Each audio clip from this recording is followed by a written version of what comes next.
Example 19. In a Poisson frequency distribution, frequency correspondence to 3 success is 2/3 times frequency correspondence to 4 success. Poisson distribution के अंदर क्या होता है, e की minus M M की power X upon X factorial.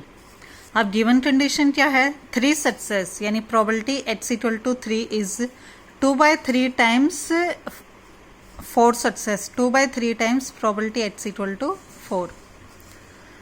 फॉर्मूले के अंदर एक्स इक्वल टू 3 पुट करो, equal to 2/3 times X equal to 4. अब इसको हम दोनों साइड सिंप्लीफाई करेंगे तो यहाँ से हमारी m की वैल्यू आ जाएगी. सिंप्लीफाई किया तो यहाँ से m की वैल्यू 6 आ गई. m क्या होता है पॉइजन डिस्ट्रीब्यूशन के अंदर, मीन, और वेरिएंस भी क्या होता है m. हमें निकालना था स्टैंडर्ड डेविएशन यानी स्क्वायर रूट m, तो स्क्वायर रूट 6, उसकी वैल्यू क्या आ गई 2.44. क्लियर. एग्जाम्पल 19. नेक्स्ट आ जाओ एग्जाम्पल 20 पे. It is observed that 1% typing error is communicated by a typist. Error की क्या है प्रोबेबिलिटी 1%, तो P probability of typing error 1% यानी 1/100 यानी 0.01. Find the probability that in 100 page यानी n की वैल्यू क्या आ गई 100. अब m क्या होता है np, n 100 p 0.01. सिंप्लीफाई किया तो m की वैल्यू आ गई 1. Number of typing error is only 1 यानी प्रोबेबिलिटी x इक्वल टू 1, तो x की वैल्यू 1 पुट करनी है फॉर्मूले में.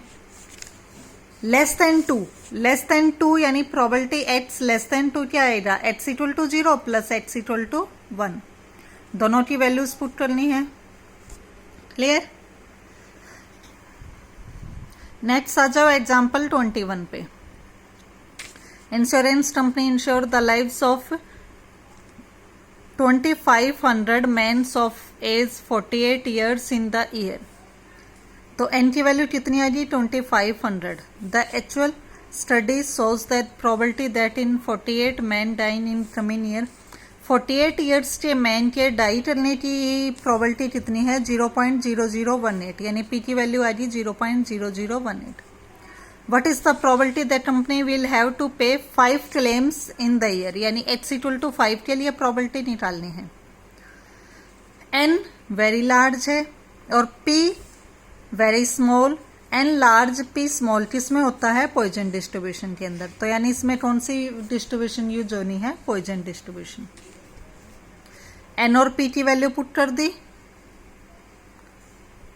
m क्या है np, सिंप्लीफाई किया ये आ गया. अब यहाँ से m की वैल्यू पुट की, e की माइनस m की वैल्यू हमें निकालनी होती है क्वेश्चन के अंदर. जो पॉइजन डिस्ट्रीब्यूशन का फॉर्मूला होता है वो क्या होता है, e की माइनस m की power x upon x factorial. तो e की माइनस m की वैल्यू अब जो हमें क्वेश्चन में गिवन है वो हम -4 और -0.5 अगर दोनों की प्रोडक्ट कर दें देखो तो वैल्यू इसकी निकल रही है. तो इसकी वैल्यू सिंप्लीफाई की ये आ गई. अब हमें निकालना था 5 क्लेम यानी x इक्वल टू 5 के लिए, तो x की वैल्यू 5 पुट करना है. यह आ गया आपका आंसर. क्लियर.